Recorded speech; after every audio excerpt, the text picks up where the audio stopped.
welcome back to Sports Check on this Monday morning. It is the second day of October 2023. Well, joining us in the sign language booth is Lensa Odingo.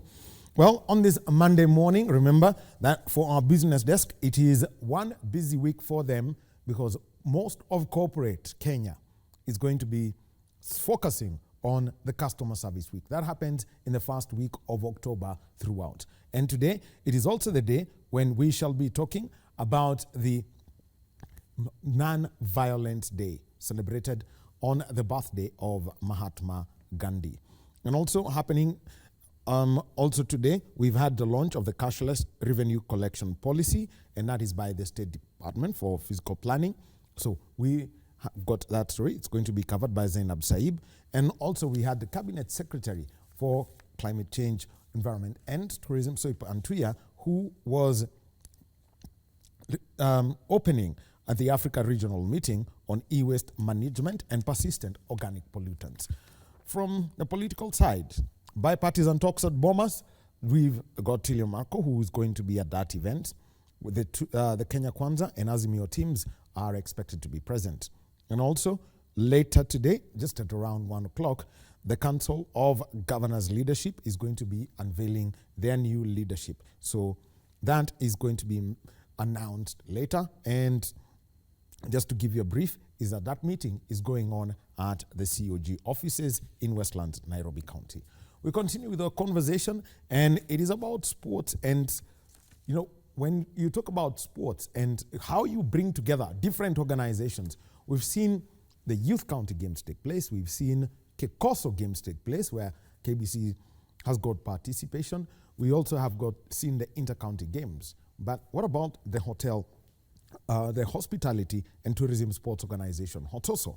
I think when you look at groups that have been clustered and come together to have sporting events, after KOTOSO would be talking about HOTOSO, the Hospitality and Tourism Sports Organization. And to speak about their games and their plans for this year, we have got their chairman, Julius Kipkoech. Chairman, karibu.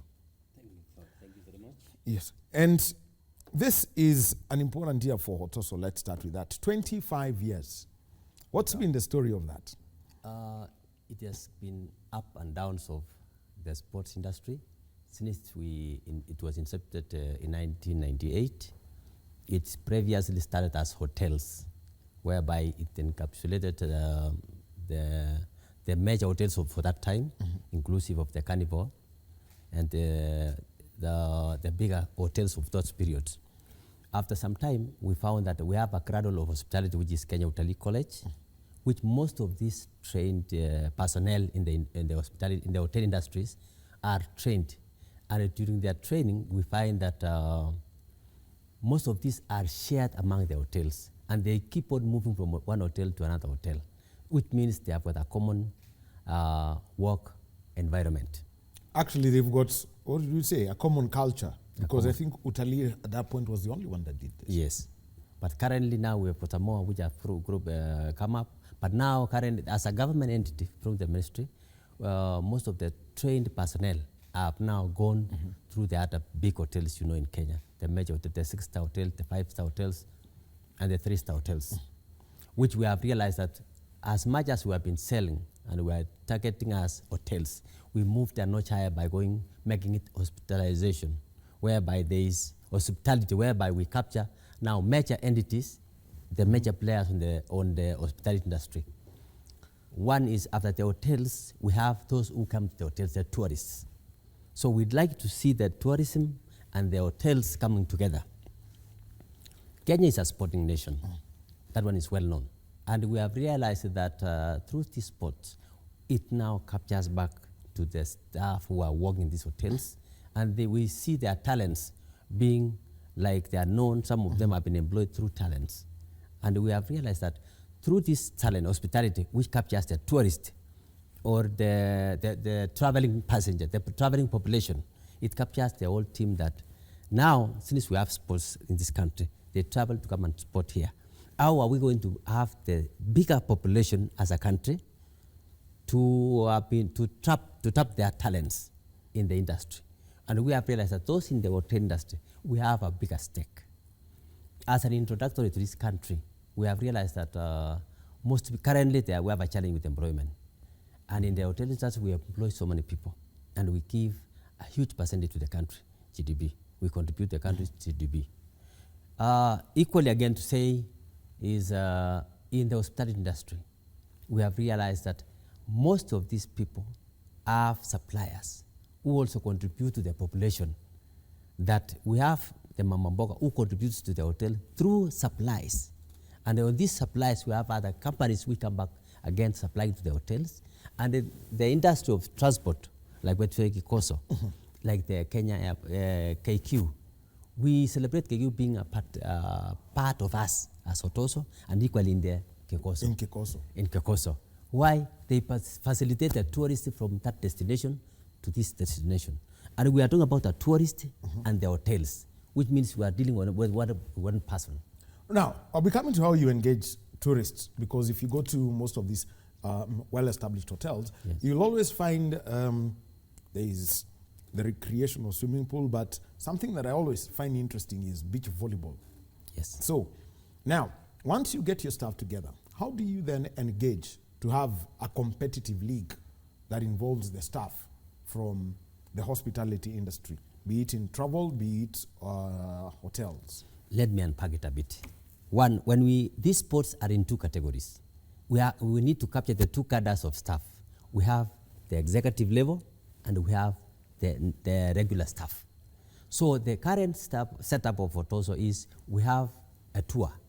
We have the first team which is currently on our tournament, and we capture the lower cadre of staff.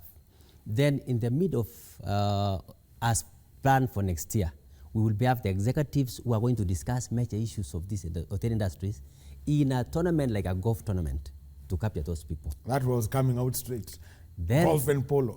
Yeah, golf and polo for those executive members of staff, so that they will be discussing majorly on these industries.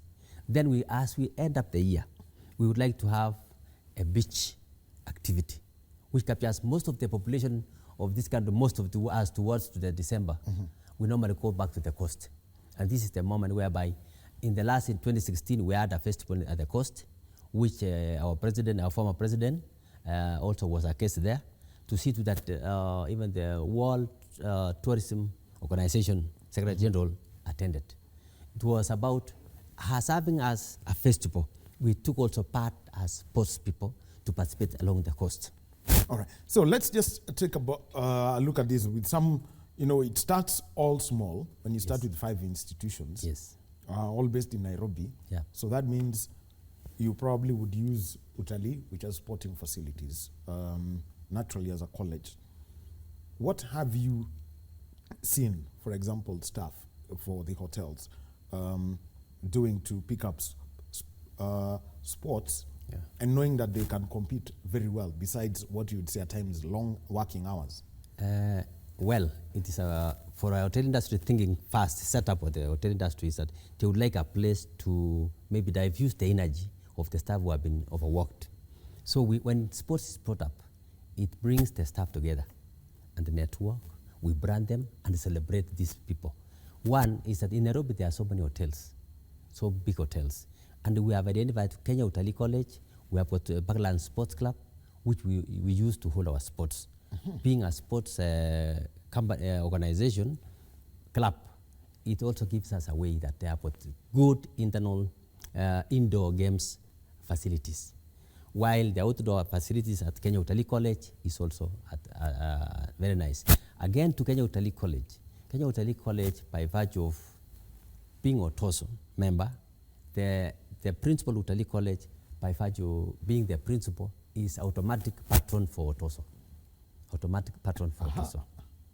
And that is the person who gives us a lead on the direction of how we are going to get more stakeholders on this one. This HOTOSO is driven by the HR department in the hotel industry.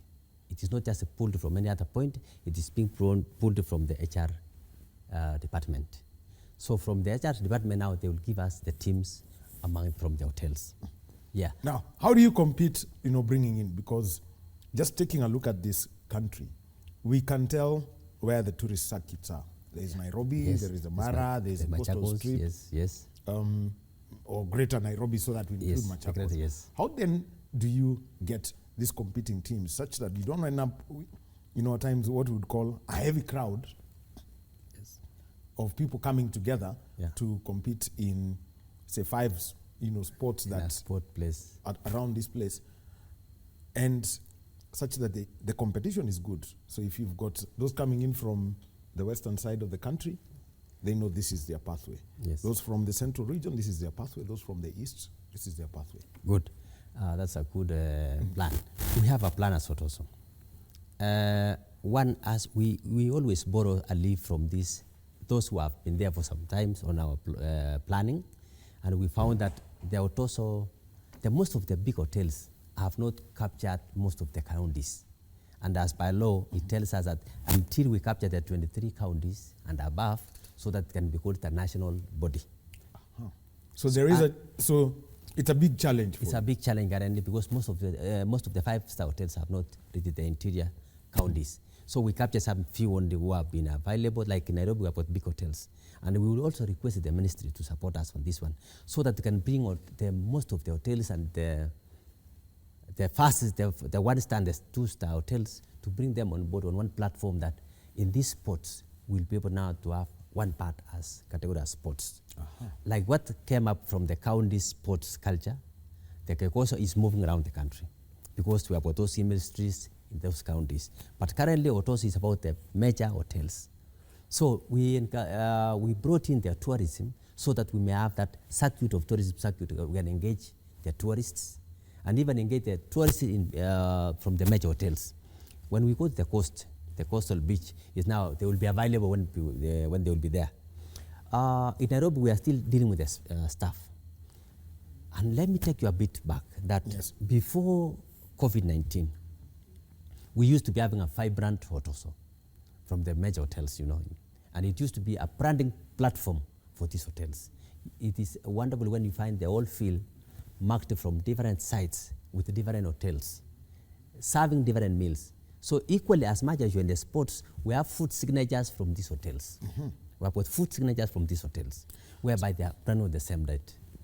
Actually, now let's talk about this. Some of those games that have been there. 2013, you were 2013 coming to Nairobi. You host your finals at Nyayo. Yes. That is huge by itself. It was huge. 2020, you decide to go national. We decided to go national. So at this point, that 7-year gap, yes, what was drawing these institutions to be part of this? Since the inception of HOTOSO, it was about the major hotels only. But we have realized that when we engage in the tourism, we need to follow the tourism circuit for us to survive. It's a survival tactic of HOTOSO that you need to grow after some time. And personally, it is me who instead that we need to move out of Nairobi, engage other counties. And we were looking at Kisumu, we are looking at we went to Mombasa in 2016 for the beach run, and we are looking at Machakos also, which is a hub to Nairobi. Most of the organizations in Nairobi are going to Machakos for their meetings and so. So we brought in Machakos as a county on its own.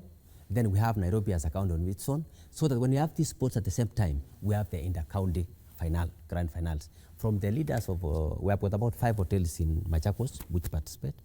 And those hotels, they have their own winners and their own dates. So that when they are brought back to Nairobi, we always have the first 3 to come to Nairobi. And we will have played as Nairobi, so that we reduce the number a bit. And equally, let's look back to those who are our partners who are supporting us on these sports. As much as the institutions subscribe to these sports, we look into the partners who are supporting us through the supply they are supplying to these institutions. And what are these people looking at? Like Coca-Cola at one time. We engaged Coca-Cola at some point, and we found that what they are looking on the mass, the big number. So before COVID, they supported. After COVID, most of these institutions closed the shops. And we had to restart again from at the lowest part. Like currently, we will appreciate KBC for giving us this opportunity, you in person, and the likes of the sports fraternity, to give us that visibility, so that we'll be say the sports now is a bit back after the COVID. The next is we would like to see that in our next calendar, that as we grow, after the sports of the hotel industry, we need to bring you on board as facilitators of these sports. Through you is the world, and see, you are the eyes of the world. Okay. And currently, even at the moment, countrywide it is being seen as being number one, I know, KBC. So you find that these sports now can realize that HOTOSO is back on track. Currently, we have 2 tiers of HOTOSO, membership, not membership, but committee. We have the events committee who runs the sports, and the executive committee who now meets the stakeholders. They engaging the GMs and the HRs. So now, currently, let's just talk about the current activities that you're involved in. Yes. Before we move on now onto how you engage tourists, because if we say we are, because of late, I've seen people think some time back, one corporate was doing something called some sand games down in Diani. Yes. So, first of all, organizing this and reaching out and making sure that people just fully understand this and the competition works, even for the institution that participates. Yeah. We would like to engage, we always engage with the government, the Minister of Sports and Tourism, even the tourist destination, on the tourist destinations. You find that in Mombasa and the South Coast and the North Coast, for us, we went twice, the North Coast and the South Coast, the only ones. We would like to see the engagement of the county governments in this, because they have got the ministries who are engaged with the sports and the tourism. We are encapsulated in about 3 ministries, even the Ministry of Industries, because these are industries that have come together for the sporting activity. But we are seeing also that the government draws some levy through through our organizations, and this drawing this levy from the catering levy from our organization, we would like to see it coming back as CSR to support the sports in these industries, in our sporting activities. We would like to see the government support through these sports. We have been seeing the government supporting maybe athletics, which is already up. This has been on ground for a while, and we have been only being checked by the government, but we would like them to come on board and support us by pulling the ministries who are on the same line, so that we'll be able to say we have an activity for Kipkoech, for HOTOSO, for Kenya Police, all those people in the same circuit, being a sporting country. Well, we will see that. And next, how do we engage the tourists and the community? Because all these hotels exist around the communities. I've seen a lot of beach activities anytime you go to such areas. So we'll be coming back to that with Julius Kipkoech, who's the chairman of HOTOSO, which is the Hospitality and Tourism Sports Organization. Now, let's move over to Kisumu briefly, and we join with Kipkoech, who's going to be speaking with Lawrence Apio, who is the coordinator of Grassroots Trust, knowing that today is the World Habitat Day. And just to introduce this, the message from the United Nations Secretary General Antonio Guterres: local action is vital and global cooperation indispensable. Let us pledge to build inclusive, safe, resilient, and sustainable human settlements for all people everywhere.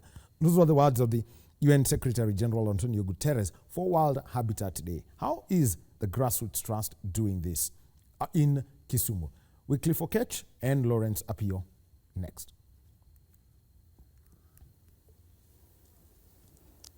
Well, thank you so much, Daniel Wahome, back in Nairobi. Of course, it is the UN Habitat Day, and of course, we are trying to enumerate some of the achievements that probably cities, especially not just Kisumu, but Nairobi also, cities across the country, some of the steps that have been taken just to develop the cities in a resilient way. And with me here, like you've mentioned it, I am with Lawrence Apio, who is of course the coordinator Grassroots Trust, that is a civil rights organization that is based here in Kisumu, dealing specifically with the urban settlement. Of course, he will just talk to us briefly on what he thinks and what the Grassroots Trust thinks about the steps that the government has taken to modernize our center, our urban centers here. Basically, if you can just move here. In your position as the coordinator, Grassroots Trust, what do you have to say about the steps that the government has taken maybe to modernize the urban centers? Thank you for having me, and kindly allow me to say that I work for Grassroots Trust as a team leader. I am also the coordinator of Housing Rights Coalition Kenya, which is an outfit bringing on board all civil society organizations working on housing rights. Today we are joining Kenyans and globally in celebrating the World Habitat Day. This is a special day that we reflect, and we want to recall all the steps that have been made to improve the living conditions of our people in the urban towns and cities. So far, I would want to state as a sector that a house is a right and a house is freedom. Denied this, you have no freedom and you are denied that right. So from the point go, a house is a right, and this is contained in our Constitution, chapter 43, the government must make sure that progressively its citizens benefit, enjoy this right. And more so today, that citizens of this republic are being taxed. 1.5% employee, 1.5% employer, that is 3%. Today then, therefore, as much as globally cities are grappling with the housing crisis, that is a good step, but that step must be a reality. This money, we as a sector, we are proposing that there should be an entity where the tax, the housing tax, goes directly to, so that that entity is able to account that this month we have received from the housing taxation 1 billion or 1 trillion. We want that accountability.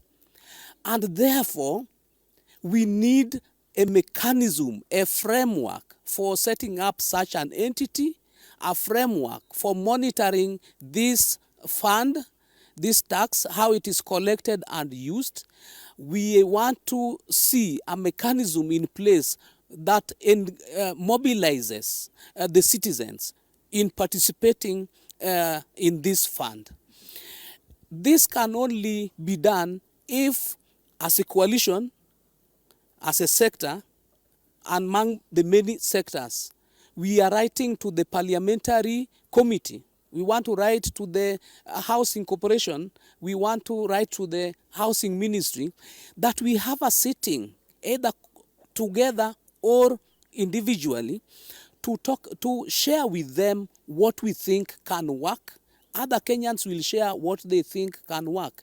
We know a proper framework that will recognize the organization of the people at the grassroots, housing organizations, climbing up to county levels, so that at the county level you have a housing fund that leverages from the tax fund from that entity, and it trickles down to the people. It can be in the form of a soft loan, so that it continues growing beyond what we are being taxed, until such a time that there is money, enough money in that entity that Kenyans don't need to be taxed. So that taxation is abolished, and this entity having adequate money to continue financing. So away from the 3% taxation inclusive of the employee contribution, the government, we have seen the government launching affordable housing projects in different counties rather. We know that the Buxton housing project in Mombasa is actually now ready for occupation. Back here in Kisumu, we have the Makasembo that is nearing, is work in progress. Don't you feel, what do you think? Do you think this is a right move from the government side in terms of modernizing town to ensure that the people that actually live by the urban centers, their conditions are improved? The vision is good. The vision is good, and the intention is good, but implementation is poor. The infrastructure for implementation is poor. And that is why the Buxton you've mentioned, majority of people who lived there have been left out. The cost of those houses are so exorbitant. They are not going to benefit. They are crying as we speak. Mark Asembo, look at those houses. Who is going to benefit? Do you think the people who are paying less than 1,000 or 1,000 and now the house is put up, people renting at 15,000 or 6,000 or even 5,000, even 4,000 are going to make it without their sources of income also improving? We must address the issue of housing and livelihood so that people are able, in the absence of that, then there must be that pool of resource pumped into it to subsidize what the people are able to pay as rent or for purchasing. So far, we have seen public land released to the private developers, and the private developers sell those lands, houses at very high prices. This is incorrect. A public land remains a public land, and it should be a subsidy to the cost of those houses so that people, the public is able to benefit from the assets put on their public property land. Right. Just lastly, because we are limited by time, on this particular day, what do you think we can celebrate as a country in terms of the steps that we've made in terms of modernizing our towns? What do we have here to celebrate on this particular day? I think we are yet to celebrate because as we see Mukuru, Kuajenga, evictions. And this is eviction that is coming as a result of civil servants behind a certain company being fronting to get that land.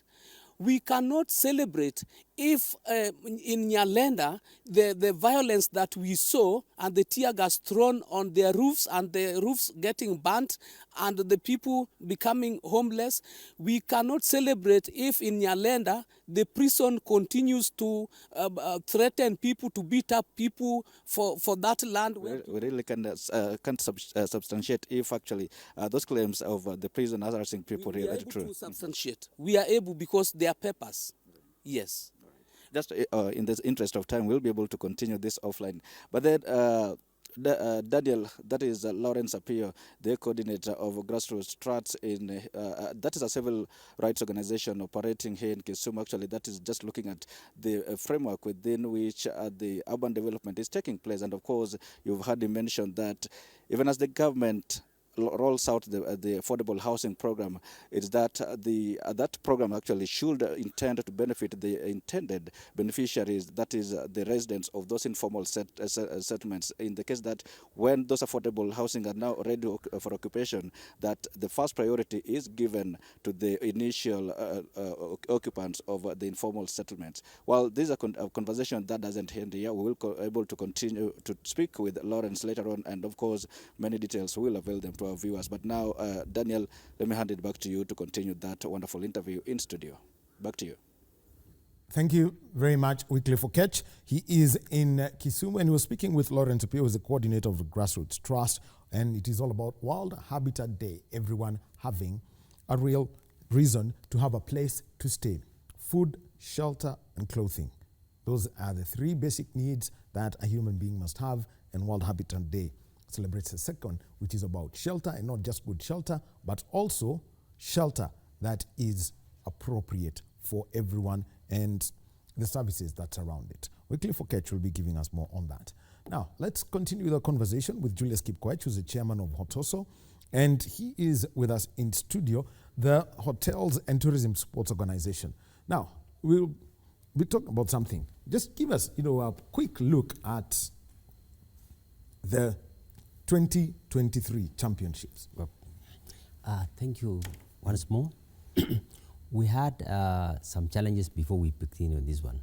After the COVID-19, we have never been stabilized a bit, regarding to the most of our institution membership went down through the COVID. And that is, that we fully acknowledge. We know. So currently we are on our baby steps, putting up new membership who are coming on board. We have some new, they used to be members, but now they have renewed their membership, like KQ. which we believe to be the new kid on the block. However, they are longer members on the ground who serves both the KECOSO, as I had said earlier, and we are looking like us, them bringing on board the international back HOTOSO into the international portfolio. This one is how it is going to bring. This is an airline. We are going to run HOTOSO running the airline activity through KQ. That we have the international airlines who are working in this country, who are flying to Jomo Kenyatta, have their activity within the Jomo Kenyatta airport, so that we capture the major airlines. Actually, there's a KLM pilot who's always at the National Cross Country Championships. Yes.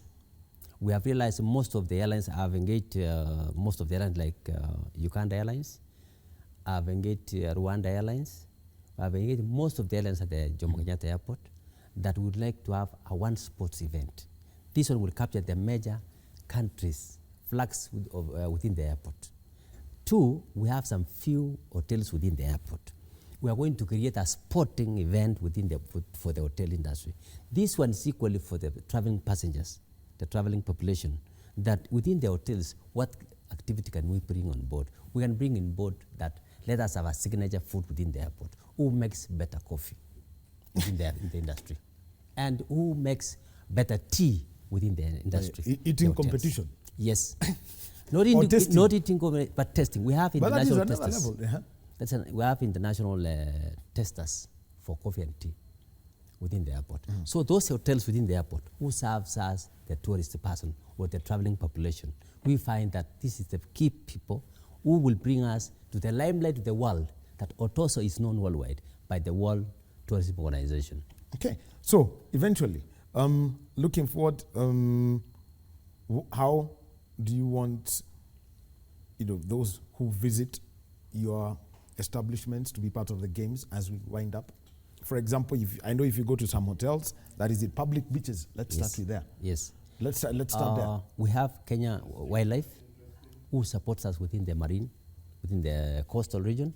As we plan this one, we plan with them on board, so that we've captured the tourists, and we are going to use the marine areas. These areas are always managed by the Kenya Wildlife Service, and we are also going to engage the County of Mombasa to support this program, so that it will support also the population within the coast and support the industry of tourism who are within the hotels who are living along the beaches. All right. Thank you very much. And we hope to see people get more involved in sports around the tourism industry, and how we fully engage those who even live around there, such that if somebody else curious, there is like they say in Marikiti, there is Team Nyanya versus Team Kitungu versus Team Carrots versus Team Omboga, and we do that. We will synergize our population when we come together and see that we bring this through sports. As others brand their names in this one, you can come up and brand your as you sell yourself through the sports. Okay. All right. Thank you very much, Chairman Julius Kipkoech, Chairman of HOTOSO.